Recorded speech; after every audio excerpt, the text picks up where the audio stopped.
السلام علیکم ناظرین اور کتابوں کی دنیا کے یوٹیوب چینل پر خوش آمدید۔ یہ کتابوں کی دنیا کی دوسری ویڈیو ہے اور اس ویڈیو میں ہم اپنے ناظرین کو یہ بتائیں گے کہ کتاب دی بیٹل فار پاکستان میں مصنف شجاع نواز نے ریمنڈ ڈیوس کے کیس کے بارے میں کیا معلومات دی ہیں۔ کچھ معلومات تو ناظرین آپ کو شاید پہلے سے معلوم ہو، لیکن کچھ معلومات ایسی ہیں جو پہلی دفعہ منظر عام پر آ رہی ہیں۔ ناظرین، ریمنڈ ڈیوس پر جو معلومات کتاب میں دی گئی ہیں ان کو دا ریمنڈ ڈیوس افیئر کا عنوان دیا گیا ہے۔ مصنف شجاع نواز لکھتے ہیں، امریکی کانٹریکٹر جس کا تذکرہ CIA کے چیف جنرل مائیکل ہیڈن نے ٹائم میگزین میں جنرل پاشا کے لیے لکھے گئے اپنے مضمون میں کیا تھا، وہ 36 سالہ ریمنڈ ڈیوس تھا جس نے 27 جنوری 2011 کو پرہجوم صوبائی دارالحکومت لاہور میں 2 افراد کو قتل کیا اور اخبارات کی زینت بنا۔ ریمنڈ ڈیوس نے اس بات کا اعتراف کیا کہ اس نے ایسا اپنے بچاؤ کے لیے کیا تھا، جس کے بعد اس کو لاہور میں مقدمہ چلانے کے لیے قید میں رکھا گیا۔ اس دوران امریکہ اور پاکستان کے درمیان ریمنڈ ڈیوس کے پاکستان میں کام کرنے کے حوالے سے کشیدگی رہی۔ اس کو ایک مشتبہ سودے بازی جس میں مارے جانے والے افراد کے اہل خانہ کو خون بہا کی ادائیگی کی گئی تھی کے بعد 16 مارچ 2011 کو رہا کر دیا گیا۔ ریمنڈ ڈیوس کی کہانی ان بہت سارے کانٹریکٹ پر کام کرنے والے کرائے کے جاسوسوں کی دلچسپ کہانیوں میں سے ایک ہے جو حب الوطنی اور پیسہ کمانے کے جذبے کے تحت امریکہ کی بیرون ملک جنگوں میں باقاعدہ سپاہیوں کے علاوہ حصہ لیتے ہیں۔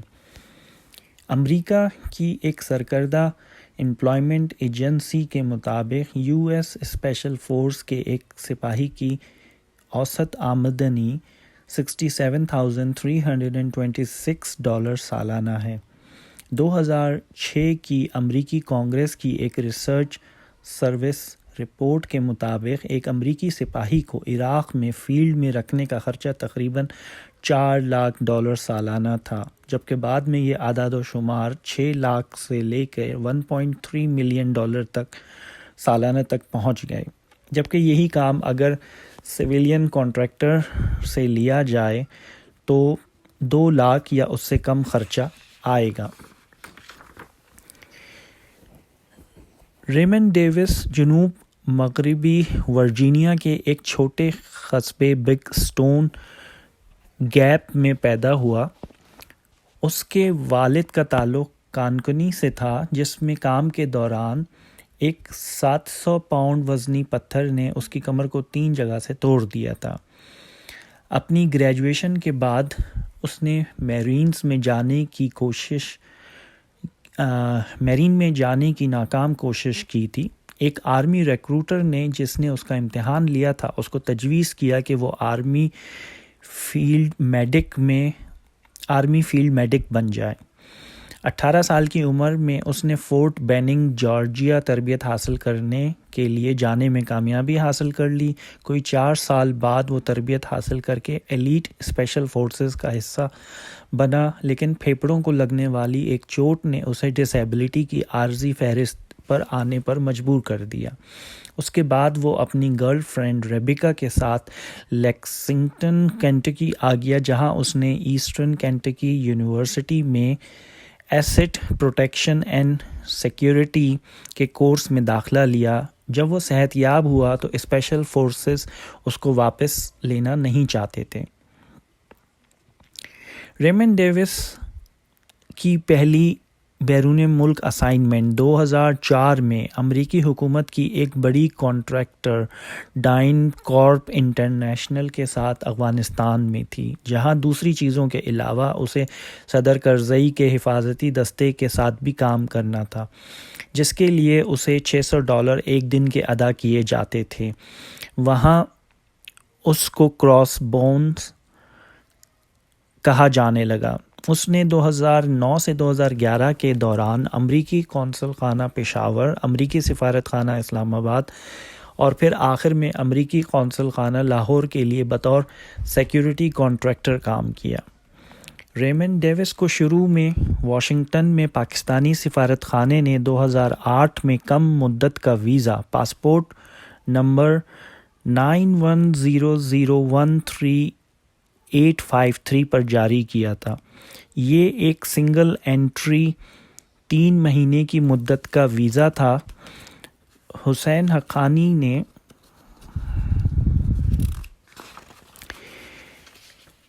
مصنف شجاع نواز سے بات کرتے ہوئے بتایا کہ یہ ویزا ان کی بطور سفیر تعیناتی سے پہلے جاری کیا گیا تھا۔ اس کے ویزا کی آخری مرتبہ تجدید اسلام آباد میں کی گئی۔ جب جنوری 2011 میں اس کا کیس سامنے آیا تو ریکارڈ چیک کرنے پر اس کی ویزا کی درخواست نہیں ملی۔ مصنف شجاع نواز کے استفسار کرنے پر واشنگٹن میں پاکستانی سفارت خانے نے تصدیق کی کہ 5 سال سے زیادہ کا پیپر ریکارڈ نہیں رکھا جاتا، لیکن کمپیوٹرائز ڈیٹا موجود رہتا ہے۔ حسین حقانی نے مزید بتایا کہ ریمنڈ ڈیوس نے 2 مختلف پاسپورٹ پر سفر کیا تھا اور اس کو جو پہلا ویزا 2008 میں الگ پاسپورٹ پر دیا گیا تھا، اس کو 14 جون 2010 کو پاسپورٹ نمبر 91010524 پر 2 سال کی مدت کا آفیشیل ملٹیپل انٹری ویزا دیا گیا۔ یہ پاسپورٹ 2008 والے پاسپورٹ سے مختلف تھا۔ یہ ویزا واشنگٹن کے پاکستان کے سفارت خانے کی بجائے حکومت پاکستان کی طرف سے اسلام آباد سے جاری کیا گیا تھا۔ ممکنہ طور پر ریمنڈ ڈیوس واشنگٹن میں پاکستانی سفارت خانے سے پہلی مرتبہ ویزا حاصل کرنے کے بعد اپنے ویزے کا اجرا یا تجدید وزارت داخلہ سے کرواتا رہا ہو اور وزارت داخلہ اس کے مختلف پاسپورٹ کے استعمال کرنے کو پکڑنے میں ناکام رہی ہو۔ ایک اور ویزا ریمنڈ ڈیوس کو 15 ستمبر 2009 کو واشنگٹن میں پاکستانی سفارت خانے کی جانب سے جاری کیا گیا، جو سنگل وزٹ کے لیے تھا اور جس کی مدت 15 دسمبر 2009 کو ختم ہو رہی تھی۔ اس ویزا میں وہی پاسپورٹ استعمال کیا گیا تھا جس پر غالباً اسلام آباد میں وزارت داخلہ سے 2 سالہ مدت کا ویزا حاصل کیا گیا تھا۔ اسی پاسپورٹ میں ایک صفحہ یہ بتاتا ہے کہ وہ 18 اکتوبر 2009 کو پاکستان میں داخل ہوا تھا اور 15 دسمبر 2010 کو پاکستان سے باہر گیا۔ واضح طور پر امریکی وہ کر رہے تھے جو وہ بہتر طور پر کرتے تھے، وہ ایک ذریعہ استعمال کرتے تھے اور اگر اس میں ناکام ہو جاتے تھے تو دوسرا ذریعہ استعمال میں لاتے تھے۔ پاکستان بدستور اس معاملے میں ایک تقسیم شدہ ملک تھا۔ سویلین اور ملٹری اداروں میں بڑھتے ہوئے امریکی سفارت خانے کے آنے والے اہلکاروں کے معاملے سے نمٹنے کے لیے ہم آہنگی کا فقدان تھا۔ امریکیوں کو ویزا میں سہولت فراہم کرنے کے لیے پاکستان کے وزیر اعظم نے امریکی سرکاری اہلکاروں کے لیے موجود ویزا پالیسی کا ایک خفیہ میمورنڈم، جس کی کاپی سیکرٹری داخلہ کو بھی بھیجی گئی، میں اعادہ کیا۔ اس پالیسی کے تحت امریکہ میں موجود پاکستانی سفیر کو یہ اختیار دیا گیا تھا کہ وہ امریکی سرکاری اہلکاروں کو محدود مدت کے لیے ویزوں کا اجرا کرے جن کی سفارش متعلقہ تھا امریکی اتھارٹی یعنی اسٹیٹ ڈپارٹمنٹ، جس میں فارم پر واضح طور پر پاکستان سفر کرنے کے مقصد کا اشارہ دیا گیا ہو۔ اس سے آگے بڑھ کر وزیر اعظم نے فیصلہ کیا کہ واشنگٹن میں موجود پاکستانی سفیر کو پاکستانی سیکیورٹی اداروں سے مشاورت کیے بنا ہی امریکی سرکاری اہلکاروں کو 1 سال کی مدت کا ویزا دینے کا اختیار فوری طور پر دے دیا جائے۔ پاکستانی سفیر کو ہدایت دی گئی کہ آنے والوں کی منزل اسلام آباد میں وزیر اعظم کا دفتر بتایا جائے۔ اس طرح سے ISI اور JCS سے مشاورت کے عمل کو بائی پاس کیا گیا، لیکن ایسا بلا شبہ ریمنڈ ڈیوس کو پہلی دفعہ واشنگٹن DC میں ویزا جاری کرنے کے 1 مہینے بعد کیا گیا۔ اسی پاسپورٹ پر ریمنڈ ڈیوس 14 اگست 2010 کو پاکستان میں داخل ہوا۔ اور 31 اگست 2010 کو واپس گیا. پھر 26 ستمبر 2010 کو دوبارہ پاکستان آیا اور 15 دسمبر 2010 کو واپس گیا اور بالآخر 20 جنوری 2011 کو اس واقعے سے ایک ہفتے پہلے دوبارہ پاکستان واپس آیا. ریمنڈ ڈیوس کے اس طرح بار بار مختصر مدت کے لیے آنے جانے کے بارے میں واشنگٹن کی طرف سے کوئی وضاحت نہیں ہے. پاکستان کے 9ویں اور آخری دورے کے دوران ریمنڈ ڈیوس لاہور کے اسکاچ کارنر میں واقع امریکی قونصل خانے کے گیسٹ ہاؤس جو کینال بینک روڈ کے نزدیک اور ایچسن کالج سے پہلے واقع ہے سے نکلا، جہاں وہ اپنی ٹیم کے ساتھ رہائش پذیر تھا. اس کے اپنے الفاظ میں، اس روٹ کا سروے کرنے کے لیے جو مجھے 3 دن بعد لینا تھا کے لیے وہ شہر سے نکلا. وہ مال روڈ پر نکلا جو ملٹری کنٹونمنٹ کو شہر کے مرکز سے جوڑتی ہے، پھر وہاں سے جیل روڈ کی طرف جو فیروز پور روڈ کی طرف جاتی ہے. مزنگ چوک کے نزدیک جو ایک بڑا انٹرسیکشن ہے وہ ہیوی ٹریفک کی وجہ سے رک گیا. کچھ منٹ بعد وہ کہتا ہے اس کے 10 فٹ کے فاصلے پر ایک موٹر سائیکل آ کر رکی. اس پر 2 جوان سوار تھے جن کی شناخت بعد میں فیضان حیدر ڈرائیور اور محمد فہیم سواری کے طور پر ہوئی. ریمنڈ ڈیوس نے یاد کیا کہ اس نے فہیم کو اپنی جانب مڑتے ہوئے اور کمر کی جانب سے پستول نکالتے ہوئے دیکھا. فوراً ہی ڈیوس اپنی ٹریننگ کی وجہ سے چوکنا ہو گیا. جیسے ہی میں نے پستول کا رخ اپنی جانب ہوتا ہوا دیکھا، میں نے اپنی سیٹ بیلٹ کھولی اور اپنی شرٹ کے نیچے کمر کے پاس لگی ہوئی گن نکالنی شروع کی. ریمنڈ ڈیوس نے اپنی کتاب میں واقعے کے بارے میں لکھا،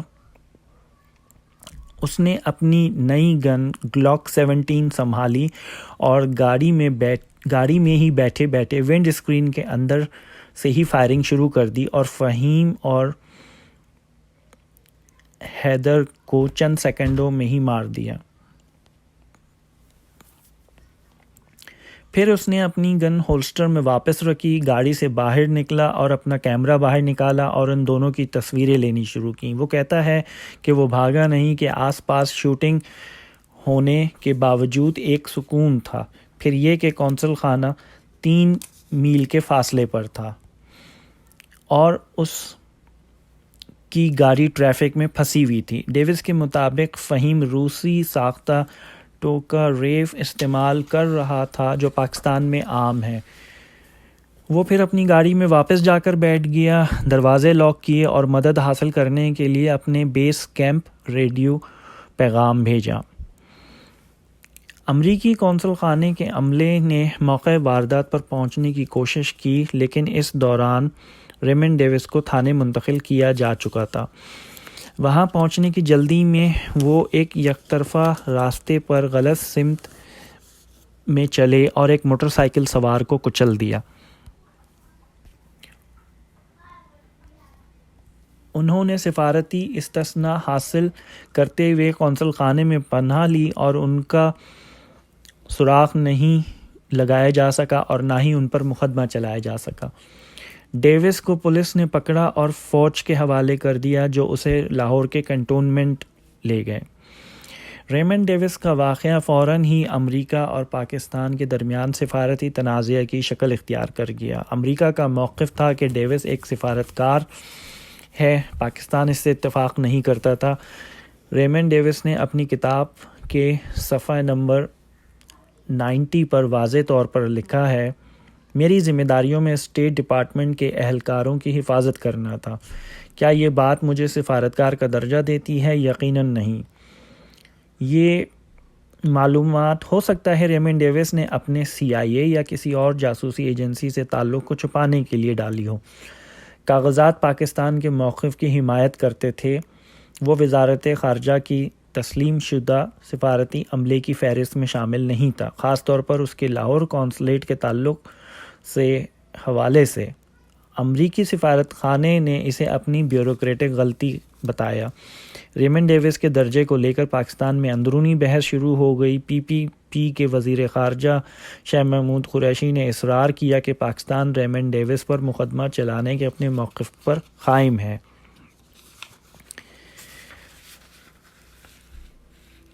امریکہ نے ریمنڈ ڈیوس کو مشکلات سے نکالنے کے لیے ہر حد تک جانا قبول کیا، یہاں تک کہ صدر اوباما نے اسے تحفظ فراہم کرنے کے لیے ہمارا سفارتکار کہا اور بین الاقوامی سفارتی کنونشن کا سہارا لیا۔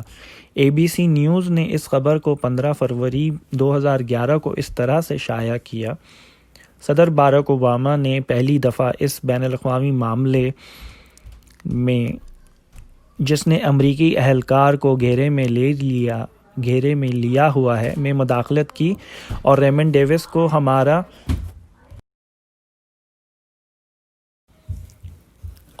ڈیوس کو ہمارا سفارتکار کہا اور زور دیا کہ اسے سفارتی استثناء کی بنیاد پر رہا کیا جائے۔ ہمارے پیش نظر نہایت ہی سادہ اصول ہے کہ ہر وہ ملک جو سفارتی تعلقات کے بارے میں ویانا کنونشن میں فریق ہے، اس نے ماضی میں بھی اس کی پاسداری کی ہے اور مستقبل میں بھی اسے پاسداری کرنی چاہیے، اور یہ کہ اگر ہمارے سفارتکار دوسرے ملک پر ہیں تو ان پر اس ملک میں مقامی طور پر مقدمہ نہیں چلایا جا سکتا۔ اوباما نے آج پریس کانفرنس میں کہا: ہم پاکستان سے توقع کرتے ہیں کہ بطور کنونشن پر دستخط کنندہ ریمنڈ ڈیوس کو بطور سفارتکار تسلیم کرے۔ میں ان خاص پیغامات کے تبادلے میں نہیں جاؤں گا جو ہم نے حکومت پاکستان کے ساتھ کیے ہیں، مگر ہم اس معاملے کو ترجیح دینے کے حوالے سے پرعزم ہیں۔ بلا شبہ پاکستان نے سرکاری طور پر ریمنڈ ڈیوس کو سفارتکار تسلیم نہیں کیا تھا۔ صدر اوباما یقینی طور پر اس کو جانتے ہوں گے۔ وائٹ ہاؤس کی فضا اس وقت پاکستان کے حق میں نہیں تھی، کیونکہ دوسری چیزوں کے علاوہ اس بات کے واضح ثبوت مل رہے تھے کہ اسامہ بن لادن ایبٹ آباد شمالی پاکستان میں چھپا ہوا ہے۔ شاہ محمود قریشی، جن کے اپنی حکومت کے ساتھ اختلافات تھے، بالآخر مستعفی ہو کر PTI سے جا ملے، لیکن پاکستان نے لاہور ہائی کورٹ میں کیس چلنے دیا تاکہ ریمنڈ ڈیوس پر قتل کا مقدمہ چلانے سے پہلے اس کے اسٹیٹس کو طے کیا جا سکے۔ امریکہ نے صدر اوباما کی جانب سے ریمنڈ ڈیوس کو سفارتکار قرار دے کر ایک بڑا جوا کھیلا تھا، لیکن جنیوا کنونشن اوباما کے بیان کی تائید نہیں کرتا تھا۔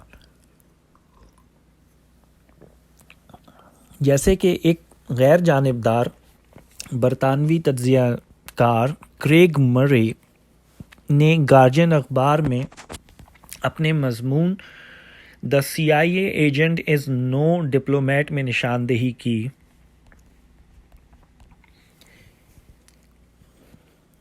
مکمل سفارتی استثناء صرف ڈپلومیٹک ایجنٹس کو ہی حاصل ہو سکتا ہے۔ ان کی تشریح ویانا کنونشن میں مشن کے سربراہ یا سفارتی مشن کے عملے کے طور پہ کی گئی ہے۔ سفارتی عملے کے آرٹیکل 1E کی مزید تشریح اس کے بعد والے آرٹیکل میں سفارتی درجے میں کی گئی ہے۔ ان درجات کی بلحاظ درجہ سیریز ہے جو تھرڈ سیکریٹری سے سفیر یا ہائی کمشنر تک جاتی ہے۔ ریمنڈ ڈیوس کے پاس سفارتی درجہ نہیں تھا، لیکن یہاں انتظامی اور تکنیکی عملے کی ایک دوسری کیٹیگری ہے۔ ان کو محدود سفارتی استثناء حاصل ہے، جس میں بہرحال ڈیوٹی کے علاوہ کیے جانے والے عمل شامل نہیں ہے۔ Vienna convention article 37(2) of the record کی ہوئی اسٹیٹ ڈپارٹمنٹ کے مشتعل عملے کی بریفنگ میڈیا میں یہ ظاہر کرتی تھی کہ امریکہ کا کیس یہ ہے کہ ریمنڈ ڈیوس تکنیکی عملے میں شامل ہے اور دوسری بیان کردہ شق میں آتا ہے۔ لیکن اس سلسلے میں امریکہ کو یہ وضاحت دینی تھی کہ وہ کون سی سفارتی ڈیوٹی تھی جس کے لیے ریمنڈ ڈیوس کو گلاک ہینڈ گن، سر پر باندھنے والی فلیش لائٹ اور JB ٹیلیسکوپ رکھنے کی ضرورت پڑ گئی تھی۔ ویانا کنونشن میں سفارت خانے کی جائز سرگرمیوں کی فہرست موجود ہے اور ان میں سے کسی بھی کام کے لیے اس طرح کے سامان کی ضرورت نہیں۔ مزید ایک سابق سینئر آرمی کے ذرائع نے مصنف شجاع نواز کو بتایا کہ ریمنڈ ڈیوس کی بطور سفارت خانہ یا قونصل خانے کے عملے کی تعیناتی کا کوئی نوٹ موجود نہیں تھا۔ اگر نوٹ موجود تھا تو امریکہ اسے سامنے کیوں نہیں لایا؟ انہوں نے پوچھا۔ پاکستان کے ٹوٹے ہوئے سیاسی طاقت کے ڈھانچے نے صورتحال کو مزید بگاڑ دیا۔ پی پی پی کی حکومت امریکیوں کو خوش کرنا چاہتی تھی، جبکہ آرمی اور خاص طور پہ D G I S I general Pasha امریکی مطالبے کو پورا کرنے کے موڈ میں نہیں تھے۔ جنرل پاشا نے ابتدائی طور پر کوشش کی کہ سی آئی اے کے ڈائریکٹر سے تصدیق کر سکیں کہ ریمنڈ ڈیوس سی آئی اے کا ایجنٹ ہے۔ پیناٹا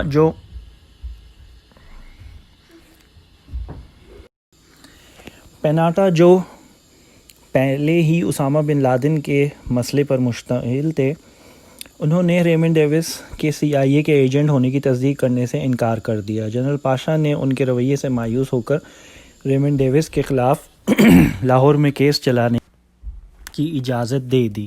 اس متضاد صورتحال میں امریکی سفیر کیمرون منٹر نے درمیانی راستہ نکالنے کی کوشش کی۔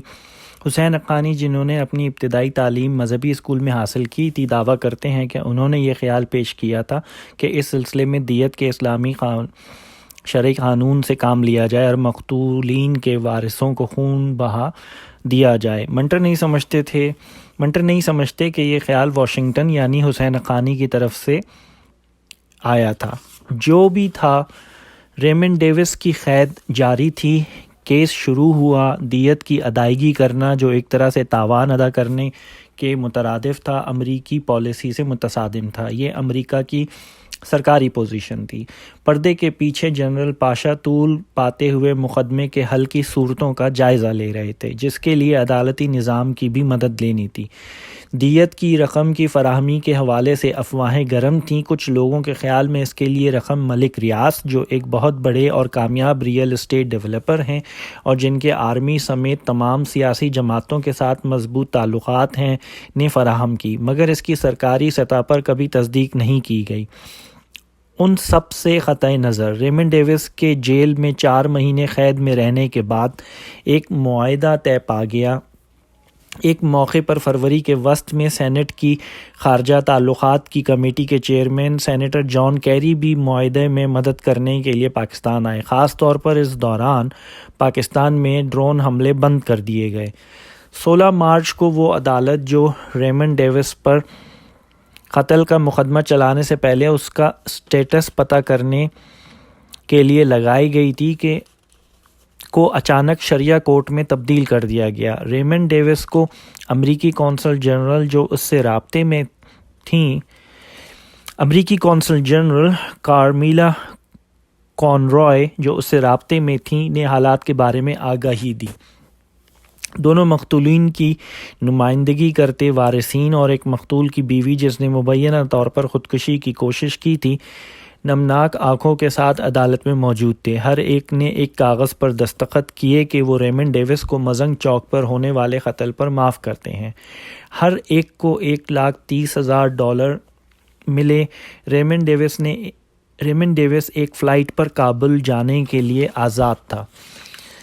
مس کارمیلا کونرائے اسٹیٹ ڈپارٹمنٹ میں تعینات تھیں جب مصنف یہ کتاب لکھ رہے تھے۔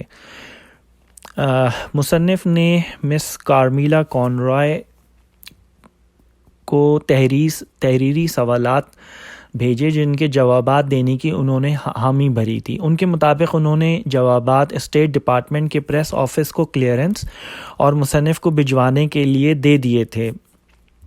مصنف کی مس کونرائے اور اسٹیٹ ڈپارٹمنٹ کے ساتھ بار بار خط و کتابت کے باوجود وہ جوابات حاصل کرنے میں ناکام رہے۔ لاہور ایئرپورٹ پر ایک سیسنا طیارہ جس میں سفیر کیمرون منٹر سوار تھے انتظار کر رہا تھا۔ جہاز پر قونصل خانے کا ایک ڈاکٹر بھی سوار تھا جسے ریمنڈ ڈیوس جانتا تھا اور جس نے ریمنڈ ڈیوس کے ملک چھوڑنے سے پہلے اس کا طبی معائنہ کرنا تھا۔ عدالتی کارروائی کے دوران کیمرون منٹر کو جنرل پاشا کی طرف سے ٹیکسٹ میسیجز موصول ہو رہے تھے۔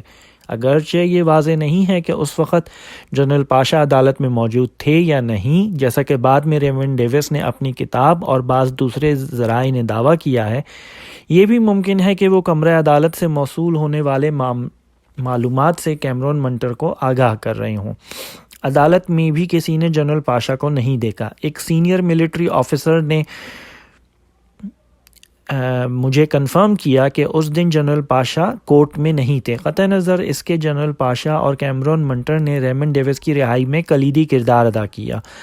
وزیر داخلہ رحمان ملک نے بھی ایک سرکاری محفل میں ریمنڈ ڈیوس کی رہائی کا کریڈٹ لینے کی کوشش کی۔ رحمان ملک نے دعویٰ کیا کہ پاکستان پیپلز پارٹی کی حکومت اور ملٹری اسٹیبلشمنٹ نے یہ فیصلہ کیا تھا کہ ریمنڈ ڈیوس کو اس وقت تک رہا نہیں کرنا جب تک عدالت اسے رہا نہ کر دے۔ ایک اعلیٰ سطحی اجلاس میں فیصلہ کیا گیا کہ نہ ہی ریمنڈ ڈیوس کو ڈیپورٹ کیا جائے گا اور نہ ہی اسے سفارتی استثناء دیا جائے گا، اور یہ کہ ہم اس معاملے میں عدالت کے فیصلے کا انتظار کریں گے اور انتظامی سطح پر کوئی قدم نہیں اٹھایا جائے گا۔ انہوں نے کہا اور ساتھ میں اضافہ کیا کہ ریمنڈ ڈیوس کا نام فوری طور پر ایگزٹ کنٹرول لسٹ میں ڈال دیا گیا ہے۔ رحمان ملک نے کہا کہ بعد میں ایوان صدارت میں ایک میٹنگ میں اس وقت کے انٹر سروسز انٹیلیجنس کے ڈائریکٹر جنرل شجاع پاشا نے سیاسی قیادت کو بتایا کہ امریکی اسلامی قانون کے تحت دیت کا راستہ اپنانا چاہتے ہیں۔ یہ معاملہ حکومت پنجاب، وزارت خارجہ اور وزارت داخلہ کے تعاون سے حل کیا گیا، رحمان ملک نے بتایا۔